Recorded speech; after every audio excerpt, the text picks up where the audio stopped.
Next up on news topics is it's one of my favorite things of just like normally we're well informed of movie news, but every once in a while like a news topic will just pop up and I'm just going, how did I miss this? Apparently, Guillermo Del Toro is working on a Frankenstein movie, to which I just go, ooh, I like that. That's nice. But then you can just leave that there. I don't know why I went Paul Bearer there for a little. Yeah, I don't know why that was the direction you went. Ooh, yes. Yes, the Undertaker. Anyway. I mean, it is Frankenstein. They're both back from the dead multiple it times, and it's got weird sibling relationships. But no, Guillermo del Toro is making a Netflix movie. Yay! No, yeah, Guillermo del Toro is making a Frankenstein movie. Yay! For Netflix. Oh, but looking at the cast, you're going, oh no, I'm back on board, baby. You get Andrew Garfield and Oscar Isaac and rising horror star Mia Goth. I'm going, okay, so Andrew Garfield and Oscar Isaac. Which one's the monster and which one's Dr. Frankenstein here? Because my immediate gut reaction is Andrew Garfield is Dr. Frankenstein and Oscar Isaac is the monster. Oh, interesting. That's not where I went. You were thinking the opposite. No. Actually, not at all. I was thinking none of them are the monster. They haven't cast the monster yet. I was thinking Andrew's the doctor and Oscar Isaac is like Igor. Which Fritz. I love that even more. So, once again, because Josh has this thing of like Frankenstein versus Frankenstein's monster.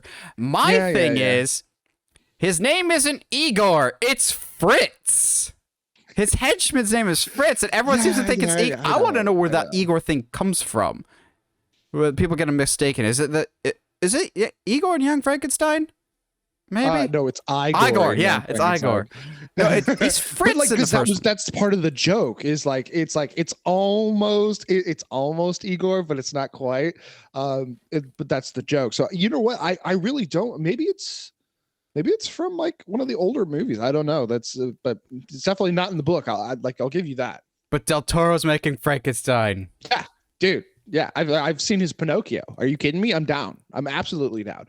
I think Guillermo del Toro is one of those people that you absolutely get if you want to make a Universal monster movie, but you want a fresh take, but something that doesn't depart too much, but all the departures make absolute sense. One of my favorite things about his Pinocchio movie, outside of the animation, outside of kind of the few little liberties that he takes, is the ending.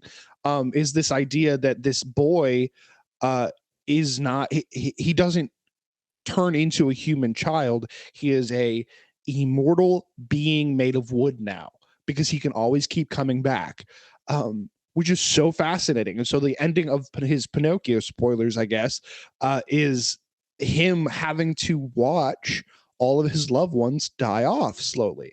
But like him, the idea is not like, oh man, I'm immortal, so I have to watch all of my loved ones die off. It's, I get to now, instead of having a limited lifespan, I get to spend every moment with these people that I love until they are gone, which is like so cool. And like Guillermo del Toro is always such an incredible storyteller. And to me, yeah, give him Frankenstein live action. Oh, dude, you're telling me we can get like a Shape of Water level storytelling with Frankenstein? Let's go. Absolutely down. I mean, Shape of Water more or less is already a Universal monster movie, being Creature in the Black Lagoon. Basically. It's very, very similar. This just, yes. You can tell me Guillermo del Toro is doing any of the classic Universal monsters, and I'd be on board.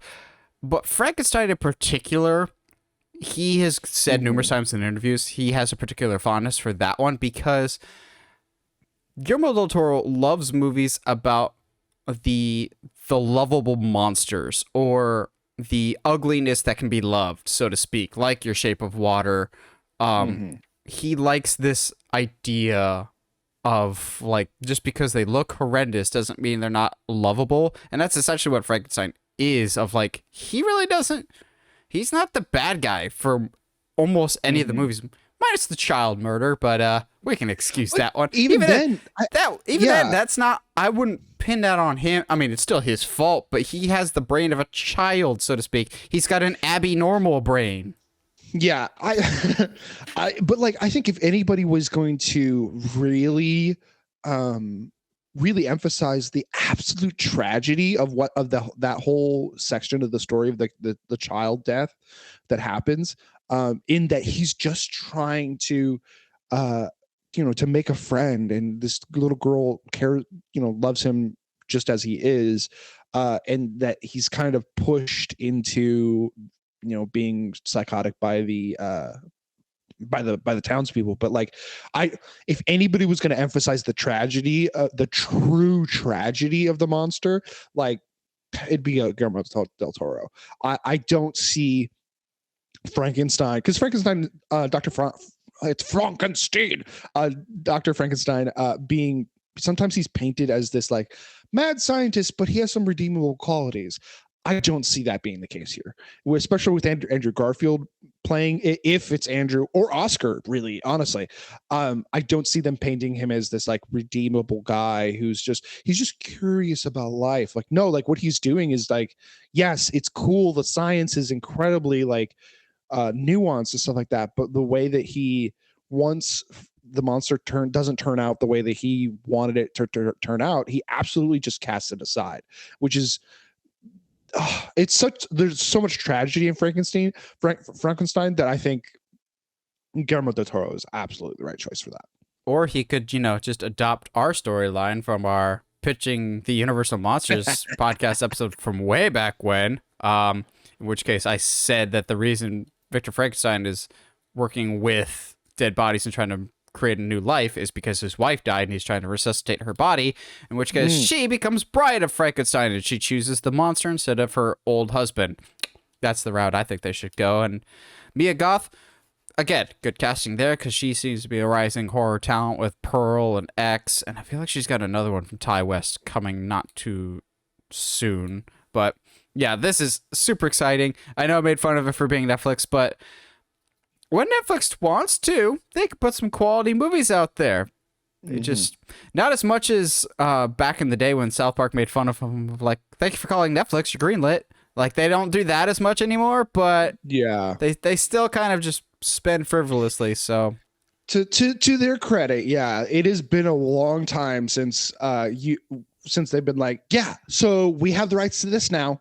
Like, I think it was probably before COVID that they were like, hey, we acquired all this stuff, now get excited for it. Yes, I would still love to have like a Magic Treehouse or the bitter Narnia fan. Yeah, but like at the same time, like, at least they're not like acquiring and greenlighting right away anymore.